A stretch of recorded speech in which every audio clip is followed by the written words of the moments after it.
Liverpool, 2015. A routine traffic stop on a residential street. 3 men pulled over. Edward Murphy, John Mangan, William Summerall. The officer approaches expecting compliance, check licenses, ask a few questions, move on. But these 3 don't comply. They pull out their phones, start filming, and then they surround him. "Rat!" one shouts. "Fat muppet!" screams another. Their voices carry across the street, attracting onlookers. Murphy barks at the officer to get back in his car. Summerall refuses orders to stand still, pacing aggressively, shouting over every attempt at explanation. For them, this is theatre, performance, proof of power. Film the confrontation, drown it in abuse, project dominance. For the officer, it's a reminder of how brazen these men have become, as if humiliating police in public could somehow place them above the law. But what they're filming isn't power, it's evidence. And 2 years later, those phones will help send 19 men to prison for a combined 135 years. This wasn't an isolated incident. This was the Anfield County Lines gang, and their arrogance was about to cost them everything. Welcome to UK True Crime Files. Edward Murphy, Haimey Jarvis, Stephen Harrison. 3 men operating out of Anfield, Liverpool, from 2010 to 2016. They weren't sophisticated strategists. They weren't quiet operators. Their methods were brash, violent, and obvious to anyone who lived near them. But for 6 years they dominated the trade. The foundation of their power was simple. A supplier named Francis Fen, who, according to prosecution evidence presented at Liverpool Crown Court, could provide cocaine at purities as high as 88%. Once cut down with mixing powders, it became cheap street deals that could flood an area quickly. High purity meant more profit, more product to sell, more territory to control. And their strategy: move in fast, overwhelm local demand, dominate before smaller groups could resist. From their base in Anfield, they pushed supply lines deep into Lancashire, Greater Manchester, West Yorkshire, and then further. Devon and Cornwall.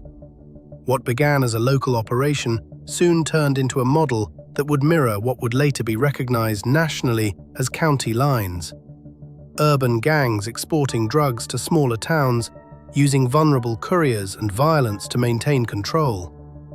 Liverpool's drug trade wasn't limited to county lines. While Murphy and his associates dominated domestic distribution, other Liverpool criminals like Michael Morgan and Robert Gerrard operated on international scales, negotiating directly with South American cartels in Rotterdam.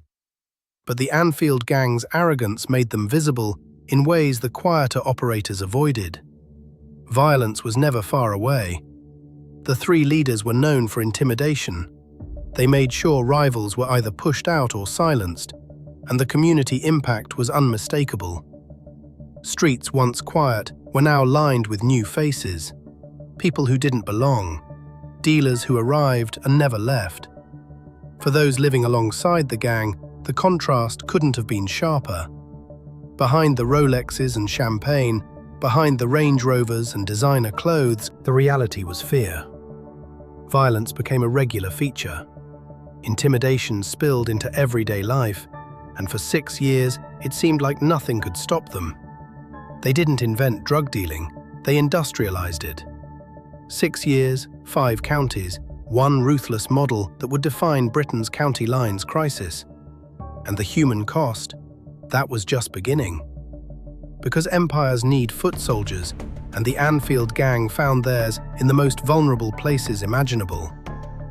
If stories like this matter to you, if you think victims deserve to be remembered, not just criminals, a quick subscribe helps us keep telling them. The men at the top rarely set foot in the towns where they pushed their trade. They didn't need to. They relied on vulnerable people: addicts, teenagers, children, people with no power, no voice, no choice. The system was called cuckooing, and it worked like this. A vulnerable addict, often living alone, would be approached, offered free drugs in exchange for a place to stay, just for a little while, just until things settle down. The offer sounds reasonable when you're desperate. When you're an addict and someone's offering free product, you don't ask too many questions. But once the gang was inside, everything changed. Within days, it was no longer the addict's address. It was a base of operations, a hub where products were stored, cut, and sold. The addict was left trapped, used as a host, paid in just enough heroin or crack to keep the arrangement going. Never enough to leave, never enough to say no. From these homes, the network expanded further. Dealers could arrive in a new town and almost overnight build a presence that was hard to dislodge. Because they weren't just operating from the streets, they were operating from inside people's homes. Hidden, protected, impossible to see from the outside. Exploitation wasn't a side effect of the gang's business model, it was the core of it. And then there were the children. Some under 16 pulled into the operation because their age made them less suspicious to police, because their vulnerability made them easy to control, because children don't have the experience to see the trap until it's already closed around them. Darwin, Lancashire. A teenager recruited to run drugs, travelling back and forth between Liverpool and nearby towns. His age meant he attracted less suspicion, but it also left him dangerously exposed. Then the whispers started. Other members suspected he'd spoken to police. Maybe he had, maybe he hadn't. In their world, suspicion was enough. One older member turned on him, launched a terrifying chase through Darwin's streets. Locals described the scene as frantic. A boy running for his life, pursued by men determined to punish what they believed was betrayal. He was panicked, desperate, managed to reach a hotel, ran inside to escape, and then he made a phone call, a desperate plea for help. His voice shook as he explained the group was outside. According to witness accounts presented in court, he said if he stepped back out, they'd stab him. His words gave police a chilling insight into the pressure these children faced. 16 years old, running for his life. While the men at the top were launching fireworks from Liverpool rooftops, this is what cuckooing looked like. This is what county lines did to children. And the men responsible, they were too busy flaunting wealth to care. Edward Murphy, Stephen Harrison, Haimey Jarvis, men who weren't just running a criminal empire, they were performing it. While children were being chased through streets in Darwin, while addicts were trapped in cuckooed homes across Lancashire, the leaders were documenting their wealth in obsessive detail. Rolex watches, designer clothes, champagne bottles, Range Rovers parked outside rented flats. Evidence presented at trial showed they weren't just enjoying the profits, they were broadcasting them. Videos from parties, fireworks launched from Liverpool rooftops, luxury goods stacked on tables like trophies. Every recorded moment a declaration. We're untouchable. But Arrogance has a pattern. The same impulse that made them film police confrontations made them film everything else. Their phones became digital diaries of the operation. Text messages coordinating shipments. Photos of kilos of cocaine wrapped and ready for distribution. Videos of cash being counted. Conversations where they discussed supply lines, cuckooed addresses, vulnerable recruits. And they kept it all. Not hidden in encrypted apps, not locked behind secure passwords. Just there, stored on devices they carried everywhere, devices they filmed police with, devices that would later sit on evidence tables in front of a jury. They thought recording their lives proved power. What it proved was recklessness, because while they were filming champagne and Rolexes, Merseyside Police and the National Crime Agency were watching. And they were filming too. 2014. Merseyside Police noticed the pattern. Addresses in Anfield linked to suspected drug activity. Vehicles travelling regularly between Liverpool and Lancashire towns. known associates appearing in multiple locations across the northwest. The gang wasn't hiding, they were everywhere, and that made them traceable. Operation Skarava was launched as a coordinated response, bringing together Merseyside Police, Lancashire Constabulary, Greater Manchester Police, and the National Crime Agency. The scale of the investigation matched the scale of the network. Surveillance teams tracked vehicles across county lines. Intelligence units mapped connections between Liverpool leaders and regional operatives. Financial investigators traced money flows, property rentals, luxury purchases. The operation's name, Skarava, became shorthand for one of the largest coordinated anti-county lines efforts in the UK at that time. For 2 years, investigators built the case methodically. Phones were monitored, addresses were watched, movements were logged, evidence accumulated in spreadsheets, surveillance logs, digital records. The gang's visibility, once their badge of power, became their vulnerability. Every public display, every filmed confrontation, every arrogant gesture, all of it went into the file. And then came the raids. March 2016, simultaneous operations across Liverpool, Lancashire, Devon and Cornwall. Doors broken down at dawn. 19 men arrested within hours. Phones seized. Computers confiscated. Financial records pulled from rented properties. The operation wasn't just about arrests, it was about dismantling the infrastructure entirely, cutting off supply lines, shutting down cuckooed addresses, severing the connections that held the network together. Edward Murphy, Stephen Harrison, Haimey Jarvis, arrested at their homes, phones still loaded with evidence they'd never bothered to delete.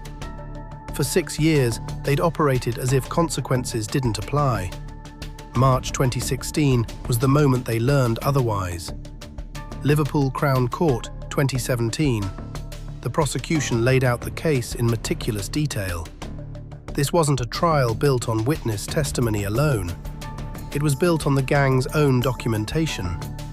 Phones seized during the raids contained thousands of messages coordinating shipments, discussing prices, identifying cuckooed addresses, naming vulnerable recruits, text exchanges that read like operational manuals, who was travelling where, what quantities were being moved, which towns were next, photos of cocaine bricks wrapped in cling film, videos of cash stacks being counted on kitchen tables, images of luxury goods purchased with profits from the trade.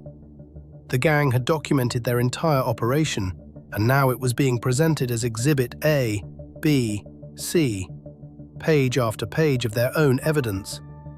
Financial records showed the scale.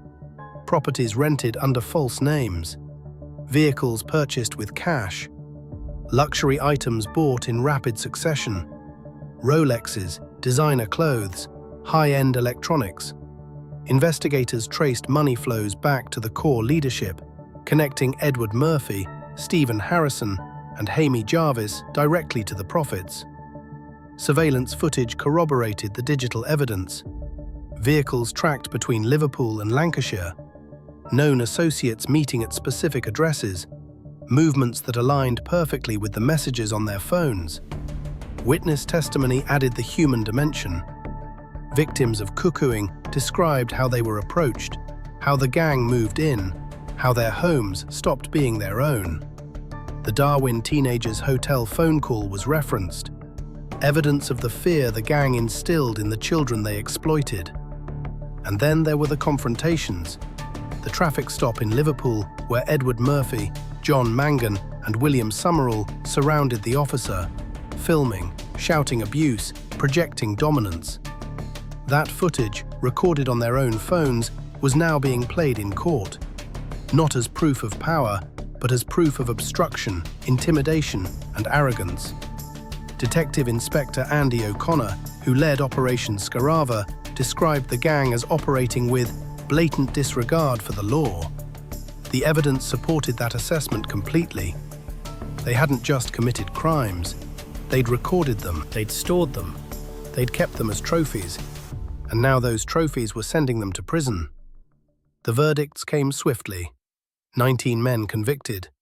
Conspiracy to supply Class A drugs. Money laundering, intimidation, obstruction. The sentences reflected the scale of the operation and the brutality of its methods. Edward Murphy, 14 years. Stephen Harrison, 13 years. Haimey Jarvis, 12 years. The three leaders received the longest terms, recognition of their roles orchestrating the network from Anfield. Francis Fen, the supplier whose high-purity cocaine fueled the entire operation, 11 years. John Mangan and William Summerall, the men who surrounded the officer during that Liverpool traffic stop, 8 years each for their roles in distribution and intimidation. The remaining 13 defendants received sentences ranging from 4 to 10 years, reflecting their varying involvement. Regional operatives, couriers, enforcers. Combined, the 19 convictions totaled 135 years in prison. But beyond the numbers, what made this case stand out was how memorable the criminals were. Not because they were clever, because they were the opposite. They filmed themselves committing crimes. They stored evidence on devices they carried daily. They flaunted wealth so openly that investigators could trace luxury purchases directly back to drug profits. They surrounded police officers and filmed it, believing documentation of confrontation proved dominance. What it proved was recklessness. Detective Inspector Andy O'Connor highlighted this in his post-trial statement, describing the gang's behavior as operating with blatant disregard for the law. The press coverage echoed this theme. Headlines didn't focus on criminal sophistication, they focused on arrogance. Gang jailed for 135 years after filming crimes. County Lines operation undone by members' own phones. The Anfield County Lines case became a textbook example of how visibility, ego, and documentation can dismantle even large-scale operations. They wanted to be remembered as powerful. They'll be remembered as predictable, arrogant, and convicted by their own evidence. They filmed police thinking it made them powerful. Police filmed them proving it made them criminals. If you want more cases where evidence speaks louder than arrogance, hit subscribe. Justice had been served, but for the victims, the damage was already done. The convictions brought closure to the legal proceedings, but for the people whose lives were pulled into the gang's orbit, the damage didn't end with sentencing. The addicts who had their homes cuckooed, many struggled to rebuild. Their addresses had become known hubs for drug activity, marked locations that attracted police attention, rival dealers, and suspicion from neighbors. Some were evicted. Others couldn't shake the stigma of association, even though they'd been victims, not accomplices. Addiction doesn't pause for court cases. The free drugs that had initially lured them into agreements with the gang often deepened dependencies that took years to address. Support services in cuckooing cases were limited, and many victims were left navigating recovery alone. The children exploited as couriers faced their own struggles. Some had criminal records from arrests made before Operation Skarava identified them as victims rather than willing participants. Those records carried consequences, barriers to education, employment, housing. Being labeled as involved in drug distribution, even as a child under coercion, left marks that legal outcomes couldn't erase. Psychological impact was harder to quantify, but no less real. The Darwin teenager who ran to a hotel, terrified of being stabbed, carried that fear long after the gang was imprisoned. Trust in adults, in systems meant to protect, was fractured for children who'd been recruited, threatened, and then arrested. Communities across Lancashire, Devon, and Cornwall saw localized improvements after the network collapsed. Cuckooed addresses were reclaimed, street-level dealing dropped, but the social fabric had been damaged. Neighbors who'd watched properties turn into drug hubs, who'd seen unfamiliar faces arrive and control streets, that unease didn't disappear overnight. Judge Goldstone had acknowledged untold misery during sentencing. The aftermath proved his words accurate. Justice had removed the perpetrators, but recovery, that was a longer, quieter process.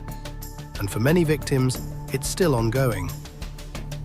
Phones record everything. Arrogance has a price, and memorable criminals get caught every single time. If you want more cases like this, told with care and backed by evidence, subscribe. More stories ahead.